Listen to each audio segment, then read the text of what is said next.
Our supporters deserve better, because the best thing about this football club at the moment are the people that turn up and tolerate that. And they were getting behind the team in the second half. I wasn't. I was sat there quiet as a mouse, but there was people there singing and willing and willingness forward. I've got no, I've checked out mentally of this, because if the owners don't care, if the manager is not prepared to accept that things need to change and that he needs to do something radically different to what he's doing, then what's the point? The players are not covering themselves in glory, but they look confused and they look absolutely sapped of confidence, absolutely devoid of any confidence whatsoever. Sorry. But pass the ball to each other, lads. It's absolute basics. Can't even hoof the ball properly. I accept sometimes when you're under pressure, you need to get rid. But it's always straight down the throat of a Barrow player. Well, today it was a Barrow player. Substitute that for whoever we're playing the week before. There's no outlet. Whenever we're under pressure, everyone's back. So there's no one there to take the pressure off, and we just soak it up and soak it up. As you know, Matt, I've lived in London for a long time and got my first season ticket when I moved back 2 seasons ago. And I sit there looking at people complaining about not renewing and going, how can you do that? It's your club. It's your club. Well, having been kicked in the plums 23 times pretty much last season, and every single game that I've been to this season, just feeling like we're completely being taken for granted. And yet there is this paradox, isn't there, that suddenly some things might be all right and there might be a completely fresh start. But my God, I do not think, Connor Jennings aside, there's a single player. Oh, sorry, Luke McGee, Connor Jennings aside, there's a single player that I would keep in that squad. Because on their day, and I'm aware that I sat here at the beginning of the season and said I'm happy with the players that we kept. I think that we've got a good nucleus of the squad, and with Nigel pointing them in the right direction, that we can actually make a go of this season. And we started quite well. But when the going gets tough, we don't get going because we're not tough. We are absolutely paper thin in terms of confidence and fall to pieces. We start awfully in games. I've lost count the number of games that we've gone behind to stupid goals early on. And the goal that we conceded today, it was an unlucky own goal from Josh Turnbull. And I'm probably being harsh on Solomon here, but we conceded that goal because Solomon gave the ball away.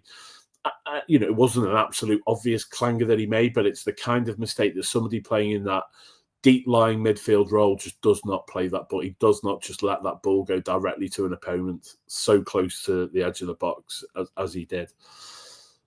But, they're putting your arms up. What do you want me to do? I'll tell you what you want to do. Pull your bloody finger out and sort it out, because you've got a pedigree as a manager. You've got players there who are infinitely better than they're proving themselves to be. And every single time they pull on the shirt, it's just not good enough.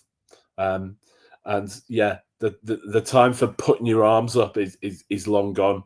Sort it out or get out. Well, the home record's shocking, because I have looked it up as you've been speaking. The home record is 3 wins, 5 draws, 3 defeats. It might be 6 draws after today, but either way, it's a shocking home record when you consider how much of a fortress Prenton Park usually is. And it's funny that last year I was complaining about Tranmere not drawing enough games. Well, now they're drawing far too many. Last year they were losing games 1-0 or 2-1 that they should have been getting a draw out of. This year, they just cannot buy a win against some really rank average teams. You think of some of the bad teams that have come to Prenton Park and have escaped with a point, Barrow being one of them. Salford weren't pulling up any trees and got away with a point. Swindon got away with a point. There have been some really poor results at Prenton Park this year, and that's to go with the defeats as well. But what actually really concerns me is the number of games Tranmere are conceding first in. Today was the 21st game that they've played in League Two this season. In those 21 games, they've conceded first on 13 occasions. So we're talking about 62% of their games they're conceding first in. If we take it as a percentage, because most teams have played more games than Tranmere now. Only Morecambe have conceded first in a larger percentage of games than Tranmere. Morecambe have conceded first in 65% of their games.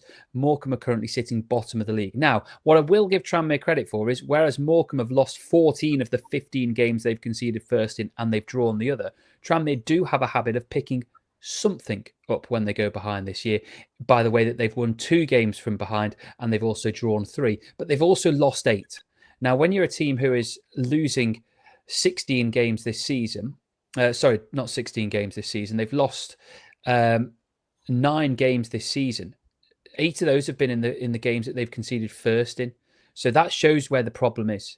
They've also scored first in 5 of their matches, only 5, but they've won 3 of those games. So that tells you exactly where the issue is. If Tranmere go behind, you've already alluded to it. If Tranmere go behind, it's not necessarily that the writing's on the wall, because they have salvaged some points this year in games that they've gone behind, but it has a major say on the result. And look, people are going to be saying that's the same for all football. Of course it is. It clearly is. The team who gets the first goal, more often than not, will go on to win the game. But from Tranmere's point of view, 5 games scored first in, they've won 3 of them. They've only won 5 games all season.